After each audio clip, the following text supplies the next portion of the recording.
Assalamualaikum warahmatullahi wabarakatuh. Selamat siang dan salam sejahtera bagi kita semua. Salam Om Swastiastu, Namo Buddhaya, salam kebajikan. Selamat datang kami ucapkan yang terhormat Wakil Menteri Komunikasi dan Informatika Bapak Nezar Patria, Kepala BSSN Bapak Hinsa Siburian, Dirjen Aptika Bapak Sambal Abdur Jani Pengerapan, dan Direktur Network dan IT Solution Telkom Bapak Herlan, dan rekan-rekan pers yang sudah hadir pada konferensi pers terkait update Pusat Data Nasional sementara pada siang hari ini.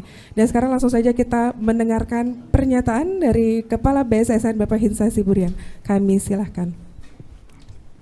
Yang saya hormati rekan-rekan media, barusan kami selesai melaksanakan rapat koordinasi dengan Bapak Menteri Keminfo beserta jajarannya, demikian juga dari Telkom, khususnya Telkom Sigma, terkait dengan insiden yang sudah kita ketahui tanggal 20 yang lalu, tanggal 20 Juni yang lalu, dan tentu dalam rapat koordinasi ini ada beberapa hal dan yang perlu kita sampaikan kepada masyarakat, khususnya rekan-rekan media. Pertama tentu kami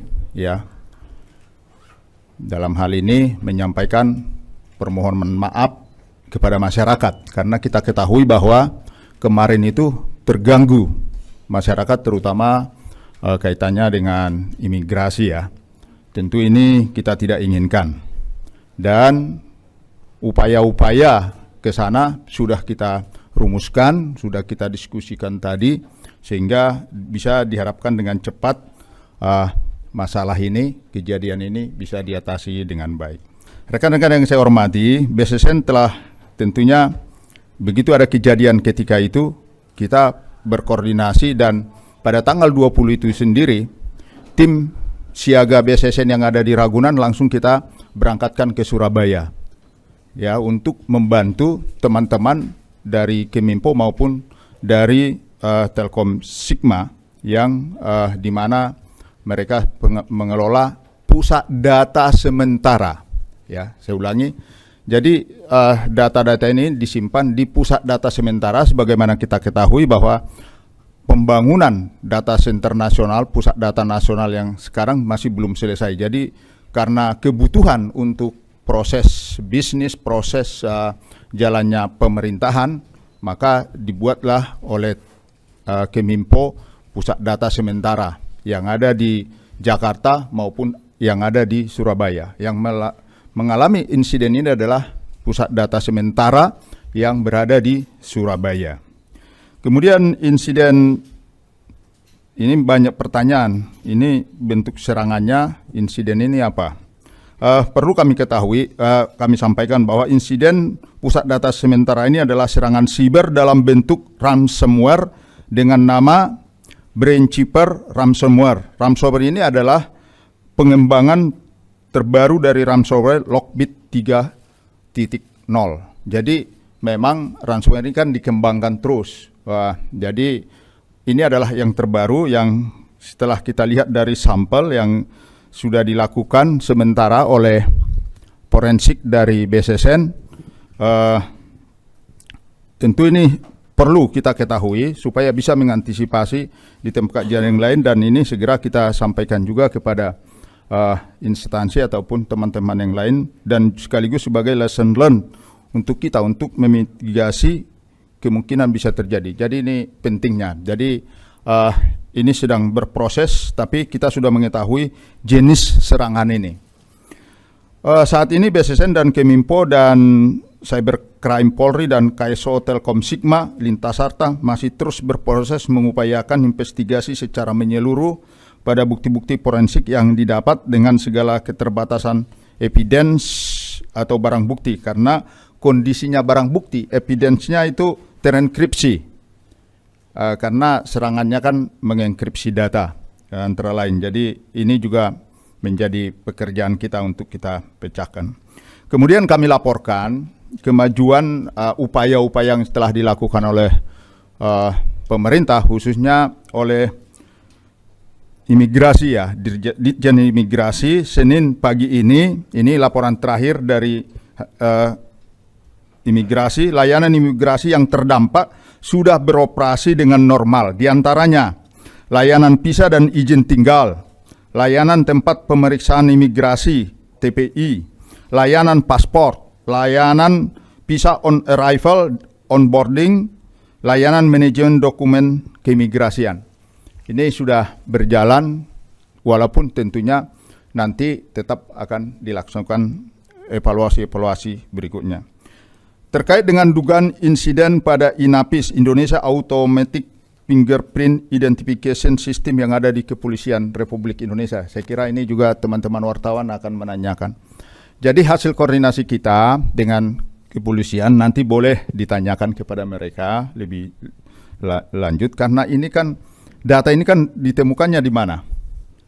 Dasar sumber informasinya dari dark web kan.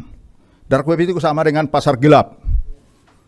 Jadi tentu kita cross check, kita konfirmasi dengan kepolisian. Apa benar ini data kalian? Mereka bilang itu ada data, memang data lama. Itu sementara jawaban mereka. Tapi untuk lebih jelasnya nanti bisa. Dan kita juga yakinkan bahwa sistem mereka berjalan dengan baik.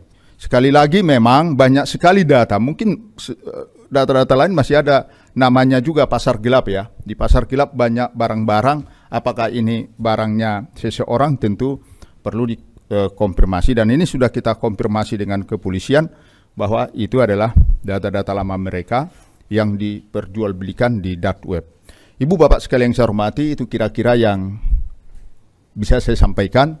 Mungkin kalau ada pertanyaan lanjutan, monggo silakan. Baik, monggo silakan. Dipandu sama Mas Agus, monggo silakan. Ya Pak, ada target. Ya Pak, saya Agus dari Detik Pak. Target untuk pemulihannya sendiri bisa dicapai kapan Pak?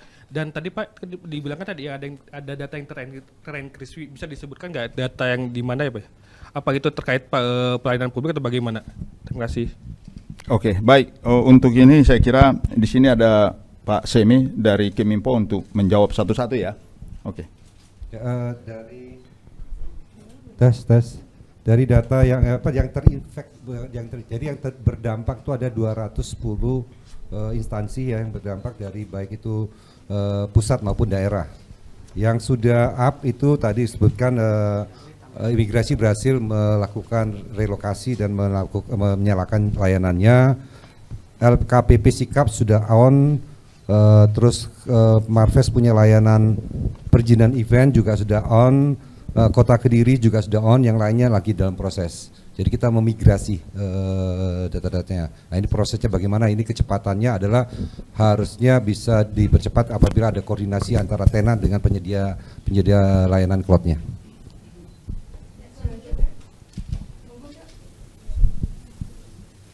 Selamat siang Pak, saya Ella dari Kontan. Punten Pak, kalau yang terdampak ini sendiri apakah sudah ada hitung-hitungan soal kerugiannya? Utamanya kan ini menyangkut pelayanan publik ya Pak. Itu saja, terima kasih. Kerugiannya kami bilang, tapi kerugian yang masih bisa kita lihat adalah layanan publik terganggu. Gitu. Yang tadi LKPP, yang terus ada PUPR, ada 210 tadi, rinciannya banyak sekali, dan tapi yang paling berdampak adalah layanannya imigrasi ya, karena itu langsung pada masyarakat. Ada juga di situ ada PUPR juga kena juga, tapi sekarang sedang proses migrasi juga.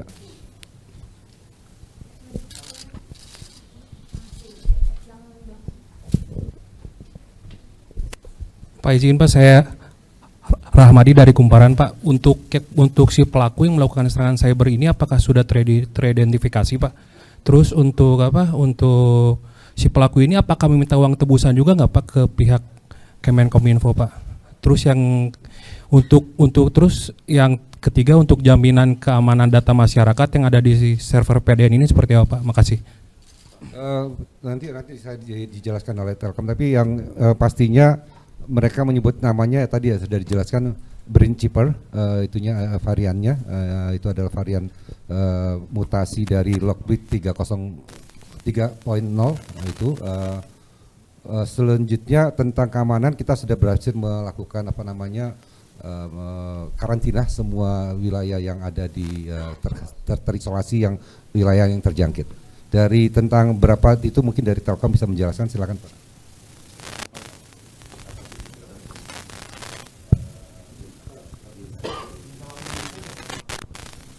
Jadi rekan-rekan, jadi memang di dark web itu kita ada jalan ke sana itu ya, kita ikuti dan mereka minta tebusan ada 8 juta US dollar.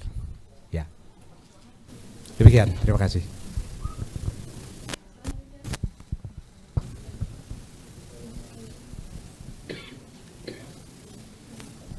Izin Pak, saya Tria dari Kompas.com. Pak, tadi disebutkan ada data yang terenskripsi, kemudian juga ada tebusan. Nah, sejauh ini sebenarnya yang menjadi kendala utama dalam proses penanganan seperti apa sih Pak? Mengingat tadi udah ada koordinasi dengan Cybercrime Polri, kemudian juga BSSN dan Kominfo. Nah, sejauh ini yang menjadi kendala utama untuk penanganan ini dari sejak awal teridentifikasi apa sih Pak yang menjadi kendala utama? Kemudian juga tadi disebutkan 8 juta itu untuk membuka enskripsi atau seperti apa ya Pak? Terima kasih. Jadi sebenarnya kita waktu mengetahui adanya indikasi serangan itu tanggal 20 dini hari subuh, itu ada indikasi dan kita telusurin, ada beberapa layanan yang mulai down, kita telusuri baru kita temukan. Nah memang untuk yang masalah sekarang masih dilakukan investigasi, yaitu forensik, digital forensik. Jadi kita jadi proses, jadi sabar dulu. Jadi kendala ya, karena ini namanya juga varian baru ya. Kita juga berkoordinasi dengan berbagai organisasi yang juga baik dalam maupun luar negeri ya mengenai serangan ransomware ini ya. Itu jadi saat ini belum bisa ditemukan maksudnya belum bisa dijabarkan lebih detail lagi. Dua lagi ya, kita sudah mau kerja lagi. Iya, kenalkan Pak Alif dari Tempo. Tadi kan terungkap kalau itu tuh dari Lockbit ya Pak, Lockbit 3.0. Nah, bukan, jadi variannya. Variannya. Jadi dia bukan Lockbit. Kalau Lockbitnya sendiri kan sebenarnya pelakunya sudah pernah. Iya, yang sama yang tangkap, ada kan? hubungannya dengan yang di BSI tahun lalu nggak Pak? Mirip tapi berbeda variannya. Tapi kita belum bisa menyatakan di sini karena hasil forensik belum selesai. Oh gitu, oke.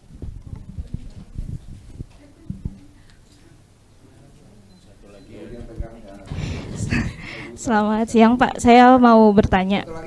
Iya, tadi dimention soal kebocoran di Inavis ya Pak, Polri. Ini tuh ada hubungannya juga dengan serangan siber yang ada di PDNS apa enggak Pak? Soalnya kan ininya berdekatan kejadiannya. Jadi intinya kan tadi itu kan isunya kan gitu. Isu ada diperjualbelikan di dark web kan gitu. Tentu kan tugas kita kan konfirmasi kepada si pemilik yang kemungkinan pemilik data kan gitu. Nah, jawaban dari kepolisian, oh kami tidak ada kebocoran, itu mungkin data-data lama. Jadi tidak ada juga kaitannya dengan kejadian ini, sangat beda. Ya, makasih. Ini dilakukan bersama karena mumpung ketemu wartawan, pasti kan ditanyanya juga sama. Terakhir, silakan. Baik Pak, apakah gangguan ini itu ada hubungannya juga dengan keterkaitan antara ditutupnya server Bandar Judi Online yang mungkin merasa terancam? Indikasi itu belum kelihatan ke sana. Jadi memang saat ini tim forensik lagi bekerja, jadi kita akan mendetailkan sampai ketemunya sejauh mana itu. Terima kasih. Oke ya, saya rasa cukup. Terima kasih sekali lagi. Oke. Udah. Baik, terima kasih banyak, teman-teman. Ya. Makasih. Terima kasih kepada Bapak Wamen, Kepala BSSN dan juga rekan-rekan yang sudah hadir. Satu-satu kan, itu migrasi satu-satu. Jadi itu yang kita lakukan. Pak, saya bawa Pak.